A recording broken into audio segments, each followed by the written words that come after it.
अस्सलाम वालेकुम, this is Mohammad Tayyab, chairperson of school of business administration society. आज फिर मैं आपके सामने हाजिर खिदमत हूँ और आज जो हमारे पास गेस्ट हैं वो एक्चुअली माजू के ही एलुमनाई हैं एंड बहुत मशहूर हो चुके हैं, कुछ बहुत बड़ी हस्ती बन चुके हैं। तो हम आपको इंट्रोड्यूस कराएंगे और मैं वेलकम करूँगा मिस्टर खिज़र। Thank you. अस्सलाम वालेकुम सर, कैसे हैं आप? अल्हम्दुलिल्लाह, अल्लाह का शुक्र है। Thank you for having me in माजू। थैंक यू सर, बड़ा अच्छा लग रहा है आज मुझे। You are most welcome sir. आप ही की यूनिवर्सिटी है सर, आप ही का पुराना घर है सर, जब आए सर मोस्ट वेलकम। अच्छा सर, आप एंटरप्रेन्योरशिप कोर्स पढ़ाते भी हैं और आप खुद एक एंटरप्रेन्योर भी हैं। सर आप अपने बारे में थोड़ा सा तारुफ कराएंगे? सर हमारे तो अल्फाज ही कम पड़ जाएंगे आपका तारुफ कराने के लिए। नहीं, मेरा नाम खिज़र है और अल्लाह ना करे अल्फाज कम पड़े। अल्लाह ताला ऐसी आपको भी कामयाबियां दिखाए, अल्लाह पाक जैसी हमें दिखा रहा है और हम स्ट्रगल कर रहे हैं, आगे इंशाल्लाह ताला हमें और भी दिखाए। I am the founder of hukumjanab.pk and also the chief operating officer of dosafer.com. I am the visiting faculty at IOBM, Iqra University, Zabist and inshallah very soon Bahria also. और ये दोनों स्टार्टअप में अल्हम्दुलिल्लाह funding raise है मेरे पास और 3 साल से मैं कहीं जॉब नहीं कर रहा हूँ अल्हम्दुलिल्लाह। इससे पहले मैंने 6 साल एक ही कंपनी में ट्रेड की प्राइवेट लिमिटेड में चाइना सेल्स के लिए काम किया था और उससे पहले मेरे फादर ने एक फार्मेसी ऑन करी हुई है अल्हम्दुलिल्लाह, वो काफ़ी अरसे से चल रही है, आज भी चल रही है अल्हम्दुलिल्लाह, सारे भाई देख रहे होते हैं। So this is the short interview about me.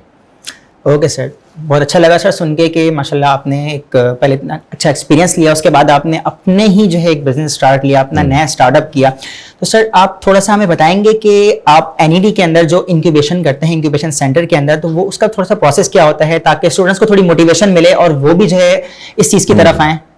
देखें, पहली चीज़ तो ये समझना है कि इंक्यूबेशन होता क्या है। इंक्यूबेशन एक ऐसी जगह है जिसमें एक न्यू चीज़ को जो थोड़ी सी मैच्योर नहीं होती है उसको हम ला के रख देते और उसको फिर हम आर्टिफिशियल चीज़ों के साथ या नेचुरल चीज़ों के साथ उसको चाहते हैं कि वो स्टेबल हो जाए।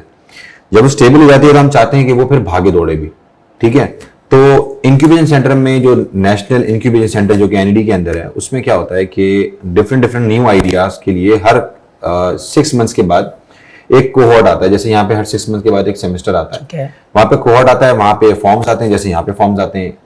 कोई चीज़ ऐसी यूनिक नहीं है तो कि फॉर्म भरना जैसे सेमेस्टर में एडमिशन लेते हैं वैसे ही वहाँ पे भी होता है। उसके बाद एक चीज़ शुरू होती है जिसको कहते हैं टेस्ट। तो यहाँ पे भी होता है, एडमिशन टेस्ट होता है, लेकिन वहाँ पे जजेस के सामने जजेस बैठे होते हैं, इंडस्ट्री के बहुत अच्छे एक्सपर्ट्स बैठे होते हैं जिनको पता होता है स्टार्टअप चलता कैसे। So different kinds of questions आपसे किए जाते हैं कि आप कितने अच्छे ताकतवर आप कितने हैं with respect to your startup और आपका आइडिया कितना ताकतवर है, क्या वो स्केलेबल है नहीं है, क्या वो पैसे बना सकता है नहीं बना सकता, क्या आपके अंदर एंटरप्रेन्योरशिप की चीज़ें हैं, क्योंकि अभी तो सीखना है आपने। तो जजेस सवाल करते हैं, उसके बाद 1-2 और सेशन होने के बाद आपका वहाँ पे अगर वो सिलेक्शन हो जाती है, सिलेक्शन होने की 2-3 चीज़ें बड़ी इंपॉर्टेंट है। क्या आपका आइडिया स्केलेबल है, क्या आपका आइडिया रेवेन्यू बना रहा नहीं बना रहा, क्या टेक्नोलॉजी उसके अंदर है या नहीं है, और आप कैसे फाउंडर हैं, आपकी टीम कैसी है।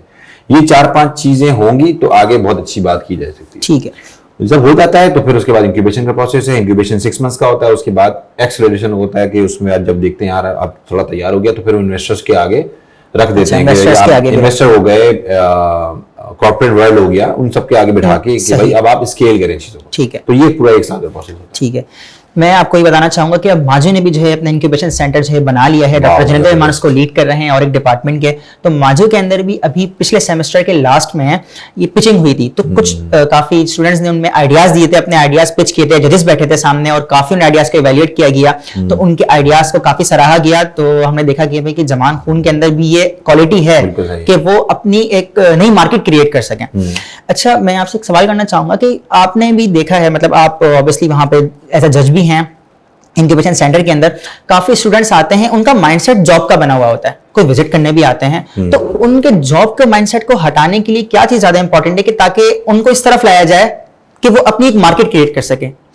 अच्छा, टू बी वेरी ऑनेस्ट, ऐसा कुछ नहीं करते, ठीक है ना। अच्छा, अगर एक बंदे से पूछा जा रहा है कि यार आप स्टार्टअप आइडिया लेकर आए हो, तो फॉर एग्जांपल एक सवाल है कि एक बंदा आया है जिसकी 3rd ईयर की डिग्री चल रही है और वो स्टार्टअप का आइडिया लेकर आया है एक प्रोफेशनल इंक्यूबेशन सेंटर में, और उससे सवाल होता है कि अगर कल को आपको हम इंक्यूबेट करते हैं और आपको फुल टाइम देना पड़े, आपके पास फंड्स आ जाएं और आपको जॉब छोड़नी पड़ जाए या आपको डिग्री छोड़नी पड़ जाए 3rd ईयर में आप, तो क्या आप डिग्री छोड़ देंगे फॉर द स्टार्टअप?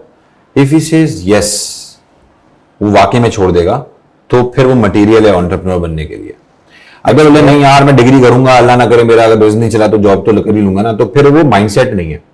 तो ऐसे माइंडसेट को आप मोल्ड करके ले भी आओगे तो फिर वो उसके जो रेशियो होता है 10 में से 2 बच्चे होंगे ऐसे जो कामयाबी की तरफ आ जाएंगे। लेकिन अगर वो एंटरप्रेन्योर माइंडसेट है तो फिर चांसेस है कि हाँ 10 में से 8 सक्सेसफुल हो जाएंगे। तो ऐसा माइंडसेट बनाया नहीं जाता।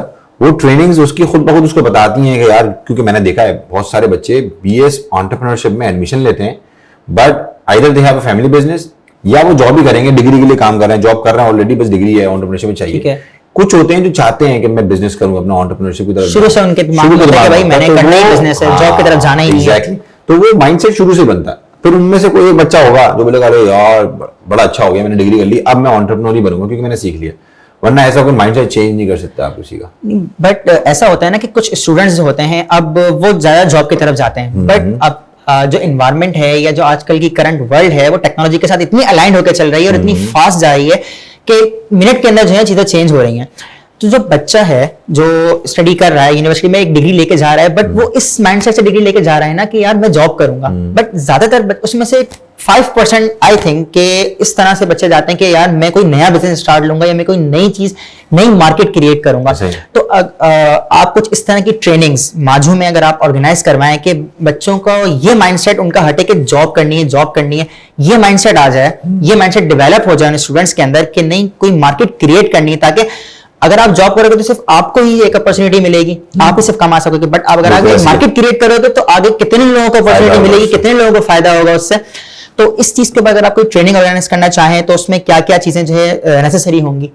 देखो, अगर आप मुझे बोलोगे ना कि ऐसी कोई कुछ सेमिनार करना है या कोई कोर्स करना है तो यस, आई एम अवेलेबल। सबसे पहली बात तो ये, और बिल्कुल ऐसे कोर्सेज कराए जा सकते हैं जिसमें से यकीनन कुछ ऐसे होंगे जो थोड़े से कंफ्यूज होंगे कि यार मुझे एंटरप्रेन्योरशिप करनी चाहिए या मुझे जॉब करनी चाहिए, तो और उसका दिल चाहता है कि मैं, तो उसमें से वो खून जरूर बाहर निकलेगा कि यार मैं ये काम कर लेता हूं। तो what he needs to understand कि यार ऐसे कौन से कोर्सेज करने हैं उसने जो कि उसको लीड करेंगे फॉर ऑल दीज अपॉर्चुनिटीज जो उसको आगे मिलने वाली हैं, चाहे वो टेक्नोलॉजी को सीखना हो, चाहे वो लीगल चीजों को समझना हो। क्योंकि स्टार्टअप करना इज ईजी, आइडिया आया उसको लॉन्च कर दिया, यार मैं आइडिया व्हाट्सएप ग्रुप बनाया, वेबसाइट में स्टार्ट हो गया। उसमें पैसों का मामला बहुत खराब होता है। फाइनेंशियल मैनेजमेंट जो है ना वो बहुत इंपॉर्टेंट चीज है। जब फाइनेंशियल मैनेजमेंट नहीं होती, कैश फ्लो का इन एंड आउट उसको सही से बैलेंस नहीं करता, तो वो 3 मंथ्स के बाद बोलता है यार सारे पैसे खत्म हो गए, तो स्टार्टअप बंद हो जाता है। उसके बाद एक फाउंडर है, एक इंसान है, उसके अंदर कितनी एबिलिटीज होंगी, या तो वो एचआर का बहुत अच्छा एक एक्सपर्ट होगा, या वो पब्लिक स्पीकिंग होगी, या वो एचआर और पब्लिक, लेकिन 4 चीजें नहीं हो सकती।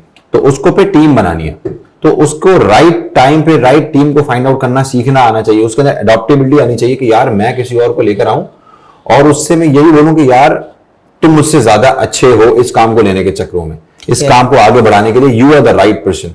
सो ये वाला टैलेंट भी इंसान के अंदर होना चाहिए कि यार ये स्किल होनी चाहिए, या गट्स, वो किसी और को अपने से आगे देख सके। हमारे यहाँ क्या, मैं सीईओ बनूंगा, मैं ही फाउंडर बनूंगा, मेरे आगे ये ना कोई बोल दे कि यार टीवी में आके यार कि ये जो है ना ये मेरा एम्प्लॉय है, ठीक है ना, यार ये जो है ना मुझसे मेरे जैसा बस सही है। तो वहां पे आगे अगर ईगो बीच में आ जाती है तो फिर आप नहीं कर सकते कुछ भी। सो डिफरेंट स्किल्स में सबसे पहले फाइनेंशियल मैनेजमेंट, लीगल चीजों के ऊपर ट्रेनिंग होनी चाहिए, और स्टेप्स कौन कौन से कब कब लेने हैं, क्या बहुत सोचना है। प्रोजेक्ट मैनेजमेंट हम डिस्कस कर रहे थे सेशन से पहले कि वो आपको पता होना चाहिए कि ये सब चीजें एक जरूरी हैं कि यार क्या। उसके बाद सबसे इंपॉर्टेंट चीज इन्वेस्टमेंट्स, वो एक अलग डिबेट है, लेकिन इन्वेस्टमेंट्स होनी चाहिए, नहीं होनी चाहिए, कब होनी चाहिए, कहाँ होनी चाहिए, ये सब कुछ उसने देखना आना चाहिए उसको। तो ये हम उस कोर्स के अंदर जरूर बात कर रहे हैं, उस कोर्स के अंदर। अच्छा, अब सबसे ज्यादा मसला स्टूडेंट्स को ये भी आता है कि अगर वो एक आइडिया लेकर आते हैं, एक आइडिया कोई पिच करते हैं, तो उसके बाद इन्वेस्टमेंट का मसला होता है। ठीक है, वो चीज़ आपने बता दी कि इन्वेस्टर्स वगैरह से लोग कनेक्ट करवाते हैं। अच्छा, अब एक स्टूडेंट्स को और मसला आता है, वो कहते हैं यार अगर मैं अपना आइडिया दे रहा हूँ, अगर मैं अपना आइडिया पिच कर रहा हूँ, आगे लोगों को अपॉर्चुनिटी मिल रही है, अगर वो टेक्नोलॉजिकल साइड का आइडिया है तो उससे तो लोगों की जॉब भी जाएगी। मतलब फॉर एग्जांपल एक बंदे ने ऐप डेवलप की या कोई वेबसाइट डेवलप की जिसपे घर बैठे ऑनलाइन ही कोई काम हो गया, जैसे एग्जांपल, तो उससे दूसरों की जॉब तो गई ना, ह्यूमन अनएम्प्लॉयमेंट तो बढ़ी ना उससे। तो इस फैक्टर को किस तरह टैकल कर सकते हैं हम? देखें, सबसे इंपॉर्टेंट चीज हमें देखनी पड़ेगी कि यार हो रहा हुआ है सब, बिल्कुल ठीक है ना, अनएम्प्लॉयमेंट हो रही है, दुनिया भर में हो रही है, सिर्फ पाकिस्तान में नहीं हो रही। अगर हम अपने 3 जनरेशन पीछे चले जाएं तो एक डाकिया होता था, बिल्कुल ठीक है ना, जो खत खतूत लेकर आता था और सारी चीजें। लेकिन क्या हुआ, फिर ईमेल का सिस्टम आ गया, तो वो डाकिया की जिंदगी थोड़ी सी पीछे ली गई। अब वो नई टेक्नोलॉजी के अंदर जो है ना, वो टीसीएस के नाम पे या किसी कुरियर सर्विस के नाम पे वो आ गया है कि अब उसमें राइडर रखे गए हैं। लेकिन अगेन अगर ग्रोसरी है तो वो भाई घर बैठे बैठे फॉर्म भर गए, तो उसमें शुरू करने वाला बन गया, उसमें भी कोई कोडर आ गया होगा, उसमें उसी बंदे को जो पहले डिलीवरीज करता था अब वो डिलीवरी का मैनेजर लग गया होगा, वो हैंडल कर रहा होगा पूरा मैनेजमेंट सिस्टम कैसे चल रहा है। अनएम्प्लॉयमेंट है, लेकिन वहीं पे उनके पास एम्प्लॉयमेंट के दूसरे चांसेस भी हैं। लाइक फॉर एग्जांपल अगर जॉब्स जा रही थी कोविड के टाइम पे, तो हमने देखा कि लोग अमेजोन पे आ गए, लोगों ने ऑनलाइन स्टोर्स बनाना शुरू कर दिए, अपने लोगों ने अपना ही बिजनेस शुरू कर लिया। और इसीलिए हमने स्टार्टअप की दुनिया में देखा कि इतने सारे स्टार्टअप फाउंडर्स आ कैसे रहे, क्योंकि उनकी जॉब्स खत्म हुई। जब उनकी जॉब्स खत्म हुई तो उन्होंने बोला नहीं यार मैं अपना कुछ करता हूं। जब अपना कुछ करता हूं तो उसने बोला मैं स्टार्टअप करता हूं। जब वो स्टार्टअप में आया तो उसको पता लगा नहीं यार मेरे पास तो स्किल्स थे, तो उसने उसी चीज को अपलिफ्ट किया, अपने स्टार्टअप में आया, अपने बिजनेस में आया। आज वो शायद शुक्र ही कर रहा है कि यार कोविड आ गया था, जॉब तो चली गई और मैं अपना बिजनेस पे लग गया। लेकिन कुछ लोग उसी टाइम पे, कुछ लोगों ने सर्वाइव भी किया, लेकिन यकीनन और चीजों में उनको फायदा हुआ होगा, कुछ और उन्होंने सीखा ही होगा, कुछ सीखा ही होगा। ठीक है सर, आप ये बताएंगे कि एंटरप्रेन्योरशिप के लिए या इस तरह आइडिया जनरेशन के लिए, इसको एग्जीक्यूट करने के लिए क्या मेन स्किल्स रिक्वायर्ड होती हैं जो कि एक स्टूडेंट में, एक इंसान में होनी चाहिए ताकि वो आगे आइडिया भी एग्जीक्यूट कर सके, वो आइडिया को सोच भी सके? अच्छा, मैं जब एमबीए यहीं से कर रहा था तो मेरे दिमाग में एक चीज आई थी और जो मैं सबको बोलता था, आइडिया इज बुलशिट। ठीक है ना, आइडिया तो कुछ भी नहीं है। आइडिया एक अच्छी चीज है जो कि हर वक्त इंसान को गाड़ी चलाते हुए, किसी को सुनते हुए, मैं आइडिया बता रहा हूँ ना, हुक्म जनाब क्या है, एक ऐप है जिसमें हैंडीमैन मिल जाते हैं। आप हैंडीमैन को रजिस्टर कराना है हमारी प्रोवाइडर ऐप में, इधर सर्विसेज की ऐप है, आप यहाँ से ऑर्डर करें, यहाँ से प्रोवाइडर पहुंच जाएगा, खत्म, आइडिया मिल गया आपको, कॉपी कर लो, एग्जीक्यूट करना शुरू कर दो। नहीं करोगे, अच्छा इसलिए नहीं है कि कर नहीं सकते, इसलिए कि बिजी बहुत है, स्केड्यूल हमारे स्टाफ हैं, लोग करना चाहते हैं, तो अब क्या होगा कि 20 लोगों को पता लगेगा, उनमें से एक बंदा उसको कॉपी करेगा। मींस के chances of copying the idea is very low, क्योंकि कॉपी करने के बाद उसकी एग्जीक्यूशन में जब बंदा आता है तो बोलता है यार ये मेरे बस की बात नहीं है। ठीक है, तो सबसे इंपॉर्टेंट चीज, जब आप कोई भी चीज एग्जीक्यूट करने के मूड में हो तो एक छोटी सी रिसर्च करना बहुत जरूरी है। ठीक है, लेकिन रिसर्च का मतलब ये है कि अगर ये पूरी टेबल 5 साल में मेरी रिसर्च का पेपर से भरी पड़ी हुई होगी, तो इतना सा एक पार्ट लगे मोबाइल है, मेरी रिसर्च अभी होनी चाहिए लॉन्च करने से पहले। Amazon जेफ बेजोस कहता है, मैं अपनी हर स्टूडेंट को बताता हूं कि भाई अगर आपने एक ऐप लॉन्च की है और वो बिल्कुल परफेक्ट है, तो आपने बहुत देर कर दी उसको लॉन्च करने में। आपको वो बहुत पहले कर लेनी चाहिए थी, जब वो मार्केट में आके थोड़ा बहुत पैनिक क्रिएट करती है, लोगों को समझ में नहीं आता, लोग बोलते हैं कैसी ऐप बना दी है, इसमें तो ये भी मसला है, इसमें तो वो भी मसला है, बातें करने वाले बहुत ठीक है ना। आप 10 साल लगा के लॉन्च करने में, पीछे पीछे दुनिया पूरी चेंज हो गई। ठीक है, सही है। आप पहले 1 साल में बनाते, लॉन्च कर देते, फिर उसको आप साथ साथ चलाते रहते। तो आपकी सबसे इंपॉर्टेंट की स्टेप लेना, लोग जॉब नहीं छोड़ते, कोई डे 1 और 1 डे वाली कॉन्सेप्ट है, तो उसमें भी ऐसे आइडिया बड़ा अच्छा है ना, तो make it your day 1, not a 1 day. आपने आज डे 1 बनाया, आप खुद ब खुद अपने स्टेप्स को आगे फॉरवर्ड कर रहे होंगे, लेकिन उसके लिए रिसर्च जरूरी है। टीम है नहीं है, पैसे हैं नहीं है, मार्केट है नहीं है, लोग ये सब करेंगे नहीं करेंगे, मार्केट का प्रोडक्ट फिट निकालो, मार्केट आपकी कौन सी सबसे स्पेशल है। ठीक है ना, क्या है भाई, यूनिवर्सिटी खोलना चाह रहा हूं मैं, अब भाई मार्केट क्या है, हर वो बच्चा जो कि इंटर कर रहा है मेरी टारगेट मार्केट है, ऐसा तो जरूरी नहीं है ना, मतलब पॉसिबल ही नहीं है ऐसा। क्यों? क्योंकि आपने देखना है मेरी फीस कितनी है, वो कौन अफोर्ड कर सकता है, मेरी लोकेशन क्या है, यहाँ पे कौन कौन आ सकता है, मेरे कौन कौन से कोर्सेज है, मैंने कौन कौन से कोर्सेज की फील्ड के बच्चों को टारगेट करना है। तो ये 3-4 जेनरा को टारगेट करने के बाद ही यूनिवर्सिटी अपने एडमिशंस को थ्रो करती है और फिर उसी तरह से ऐड बनाती है। तो जब यूनिवर्सिटी ये काम करती है तो स्टार्टअप वाले भी ये करना चाहिए, छोटा सा स्टार्ट लें, छोटी सी रिसर्च करें, एग्जीक्यूट करें, जब वो चल पड़े ना तो फिर लोगों को ऐड करके आप उसको स्टेप, या तो आपके पास बहुत सारे पैसे हो, ठीक है ना, बहुत सारे पैसे होंगे ना तो फिर मसला नहीं है, एक ब्रांड मैनेजर हायर किया, एक सीटीओ हायर किया, एक सीएफओ हायर किया, एक 10-15 लोगों की टीम बना दी, स्टार्टिंग में इतने पैसे तो होते ही नहीं है, पैसे नहीं होते ना। तो अगर पैसे हैं तो फिर एक अलग स्ट्रैटेजी है, पैसे नहीं है तो स्टार्ट करो, लॉन्च करो, चीजें देखो। हमें अच्छी तरह याद है, मुझे अच्छी तरह याद है, हमने मैकेनिक उस्ताद जब शुरू किया था, मेरा पहला स्टार्टअप था, 60,000 रुपीज की एक बीसी थी, कमेटी डाली थी हमने, 5,000 रुपये मंथ थी, वो 3 बंदे थे, डिवाइड होते थे 3 में, ठीक है ना। इस तरह से वो शुरू हुआ था, जो डूल डब्बा लेके शुरू कर दिया और उसी ने ही अगले स्टेप्स खुद ही दिखाया हमको। सो एग्जीक्यूट करने के लिए डे 1 करना जरूरी है कि ये मेरा डे 1 है, ठीक है, आप कहते हैं जैसे आइडिया आया उसको अपना फर्स्ट डे बना, लेकिन First day। अभी से स्टार्ट करो, मेहनत करो, शुरू कर दो। कॉन्सिक्वेंसेस जो भी आएंगे वो फिर उसके अंदर वरना आते ही टैकल रहेंगे, वो जिंदगी भर खत्म नहीं होंगे मसले। जैसे होता है ना, बड़ी लेमैन एग्जांपल है कि मैं शादी क्यों नहीं कर रहा, अभी पैसे नहीं है, या अभी लड़की नहीं मिल रही, खूबसूरत लड़की ढूंढ रहा हूं मैं, ठीक है ना, लेकिन जब 5 साल के बाद शादी होती है तो पता लगता है उसको भी पैसे नहीं थे, और कोई जो मेरा ऐश्वर्या राय मेरे दिमाग में थी वो आपको मिली भी नहीं, ठीक है ना। आपको एक अच्छी लड़की मिली जो कि बहुत ही खूबसूरत है, बहुत ही केयरिंग है, बहुत ही लविंग है, बट जो आपने दुनिया बसाई हुई थी वो नहीं आई, तो 5 साल बाद भी वही हुआ, तो यहां पे आके मसला आ जाता है। अच्छा, तो मिस्टर खजर आपसे एक और बात पूछनी थी कि जैसे हम एक आइडिया एग्जीक्यूट कर देते हैं, ठीक है, आइडिया तो एग्जीक्यूट कर दिया हमने, अपनी टीम भी साथ बना ली, बट उसकी ब्रांडिंग और उसकी मार्केटिंग, फिर उसको इस लेवल पर लेके जाना कि वाकई लोग उसको सराहें, तो उस चीज के लिए कुछ आप आइडिया देंगे? अच्छा, देखो, जो चीज आपको चलानी है ना, सबसे पहले तो आपने खुद एक ब्रांड बनना है, ठीक है ना। अगर आप एक खुद ब्रांड है तो आप उस चीज को ज्यादा अच्छे से प्रमोट कर सकते हैं। दूसरी चीज, आपकी सर्विस को कैसे ब्रांड किया जाए, देखो ये सब चीजें डिपेंड करती हैं आपके बजट्स के ऊपर।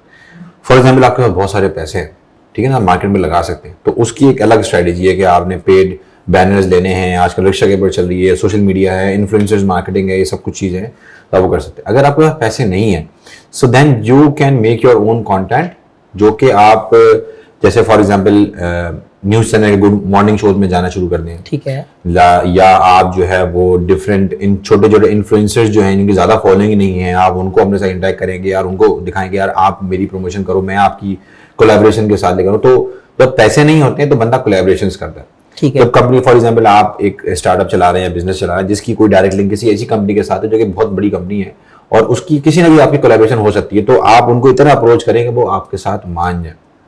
वंस दे डिड, आप फिर सोशल मीडिया में अनाउंस करेंगे भाई वी आर द पार्टनर्स, तो वो चीज जो है ना वो आपको सपोर्ट करती है यार कि चीज चल रही है, फिर वो शेयर करते हैं लोग, डिफरेंट डिफरेंट लोगों के पेज पे चली जाती है, तो ऑटोमेटिकली आपकी ब्रांडिंग ऊपर, जब एसोसिएशन अच्छी होती है तो ब्रांड बोलता है हाँ यार मैं अच्छा, फिर वो Aahista Aahista word of mouth जो है ना वो आपको इंक्रीज करता है उसमें। ठीक है। अच्छा, आजकल टेक्नोलॉजिकल एडवांसमेंट इतनी हो गई है, इतनी हो गई है कि मतलब अगर हम टेक्नोलॉजी के साथ अलाइन होकर नहीं चलेंगे ना तो हम पीछे रह जाएंगे। और पाकिस्तान अब इस टेक्नोलॉजिकल एडवांसमेंट के अंदर काफी अच्छा रोल प्ले कर रहा है। आईटी कंपनीज, इतनी आईटी फर्म्स आ चुकी हैं जो कि काफी अच्छा किरदार अदा कर रही हैं पाकिस्तान को आगे पहुंचाने में, but as compare to western अभी भी हम इतना पीछे हैं। तो आप क्या समझते हैं कि एंटरप्रेन्योरशिप के अंदर ये टेक्नोलॉजिकल एडवांसमेंट जो है वो क्या रोल प्ले करती है? अच्छा, कोई हम पीछे नहीं है, ठीक है, बहुत मतलब हम आगे बढ़ रहे हैं। एक चीज होती है ना कि यार प्रॉफिट्स में कितने हैं, बंदा बोलता है प्रॉफिट्स में नहीं हूं लेकिन मेरे एक्सपेंसेस जो लॉसेस हैं वो कम होते जा रहे हैं, ठीक है। सो पहले क्या होता था, पहले हम दुनिया से 20 साल पीछे होते थे, अब हम दुनिया से 2 साल पीछे, ठीक है ना। अगर हम बात करेंगे तो हम पहले कंप्यूटर दुनिया में आया था 10 साल बाद हमारे पास आया था, लेकिन अगर आप देखते हो यार बिटकॉइन लॉन्च हुआ तो पाकिस्तान में अगले भी 6 महीने बाद पाकिस्तान में उसकी बातें हो रही थी। मेटावर्स दुनिया में जैसे लॉन्च हुआ जिसने पूरे पाकिस्तान में उसकी बात हो रही, हाँ उसकी ट्रेनिंग, उसकी लर्निंग पाकिस्तान में थोड़ी पीछे, लेकिन वो चल रही है। So, ऐसा नहीं है कि हम पीछे हैं, बट यस अभी मैंने देखा है, जैसे मैं सऊदी अरब गया था, मैंने आपको बताया था लीप कॉन्फ्रेंस थी, वहां पे पाकिस्तान की डेलीगेशन, सारे स्टार्टअप्स पाकिस्तान के आए हुए थे, कोई 40+ स्टार्टअप्स थे सऊदी अरब में जो पाकिस्तान को वहां पे रिप्रेजेंट कर रहे थे। अभी रिसेंटली एक MWC चल रही है बार्सिलोना में, स्पेन में चल रही है, वहां पे भी पाकिस्तान डेलीगेशन काफी IT कंपनीज गई हुई है। सो दैट मीन्स कि we are going on a right track, ठीक है। सो हमारी जो इस वक्त जो हमारा हम सबका जो एक काम है वो क्या है कि as a individual startup founders, as a company owners, as a student, हम नई चीजों को सीखना शुरू कर दें आज से। जो हमें लगता है कि दुनिया में जिसकी बात हो रही है, ठीक है, हम वो सीख लें। लाइक Amazon हो गया, Shopify हो गया, बिटकॉइंस हो गए, या और भी कोई चीज ऐसी हो गई जो कि NFTs हो गए, ब्लॉकचेन हो गया, आर्टिफिशियल, हम नाम सुनते हैं लेकिन क्या आप और मैं आता नहीं है, हमको छोड़ भी देते, सुनते भी नहीं है। तो यार उसके बारे में समझें, उसके वो क्या है, फॉरेक्स ट्रेडिंग कैसे हो रही है, क्या हो रही है, ये सब चीजें पता तो होनी चाहिए ना। वंस यू नो, आप खुद ब खुद एक स्टेप आगे चलेंगे। तो गवर्नमेंट भी काम कर रही है इस वक्त बहुत ज्यादा। अभी मैंने काफी न्यूज सुनी है, IT जो हमारे मिनिस्टर ऑफ IT हैं और बप्पी साहब हैं, उन सब ने काफी अच्छी कंपनीज को न्यूज को लॉन्च किया है फॉर IT सेक्टर। तो वो जैसे टैक्स की रिनोवेशन है वहां पे, और बहुत सारी अच्छी चीजें वो IT, software houses, freelancer, startups के लिए हो रही हैं। तो इसका मतलब है हम सही ट्रैक पे जा रहे हैं। बिल्कुल, हमें सिर्फ जल्दी वो चीजें सीखनी है जो दुनिया भर में जिसकी बातें हो रही हैं। तो मैं इसी में एक चीज़ ऐड करना चाहूँगा, अभी रिसेंटली एक कॉन्फ्रेंस हुई थी और एक कंपटीशन हुआ था जिसके अंदर माजू के स्टूडेंट को गोल्ड मेडल मिला है, और फर्स्ट और सेकंड पोजीशन जो है आईटी के अंदर माजू की आई है। तो हमारे पिछले दिनों एक इवेंट हो रहा था सैमसंग की क्लोजिंग सेरेमनी में, तो आईटी मिनिस्टर भी जो है यहाँ पर आए थे। यस मैंने देखा था, तो वो आए थे और उन्होंने जो है वो जबरदस्त। यही चीज है, लेकिन प्रॉब्लम ये है, अब मेरा आपसे काउंटर आर्ग्यूमेंट है उस पर, कितने बच्चों ने उसमें पार्ट लिया था और माजू के कितने बच्चे उसमें से विनर हुए। अगर वो एक बच्चा और 4 बच्चों ने पार्ट लिया था ना, तो अगेन हम बहुत पीछे हैं, क्योंकि why not everyone, why not many, means 50-60 क्यों नहीं थे। मतलब अगर मैं बोलूंगा कि यार आज कोई स्टार्टअप एग्जीबिशन है तो बहुत सारे लोग आएंगे, अगर मैं बोलूंगा कि यार थिएटर प्ले होने वाला है तो बहुत सारे आएंगे, सिंगिंग कॉम्पिटिशन है, ओ भाई लाइन लग जाएगी। व्हाई नॉट इसमें, तो यहाँ पे वर्किंग जरूरी है कि लोगों की अवेयरनेस हो कि यार ये चीज जरूरी है, एक नहीं जीतना है, सब ने जीतना है। तो वो पार्ट डिवाइड होगा of course, but majority of people should get into the new technology जो कि इस पर चल रही है। थोड़ी सुस्ती हो जाती है कि नहीं यार हम नहीं जा रहे, कंपटीशन है ना, क्या करेंगे, फिल्म दिखाने के लिए बात करें तो चले जाते हैं। हाँ, फिल्म दिखाएं, फिर देखें क्रिकेट मैच होगा, पूरा बैठा होगा, लेकिन यहाँ पे बड़ा मसला है, तो ये आएगा ऐसा। आप एज ए एंटरप्रेन्योर आप क्या समझते हैं कि आपने जो पर्सनल एक्सपीरियंस किए हैं जब से आप एंटरप्रेन्योर बने हैं, तो क्या आपको सबसे ज्यादा आपकी स्किल काम आई है? अच्छा, being an entrepreneur, to be very honest, मेरा बोलना मेरे बहुत काम आया।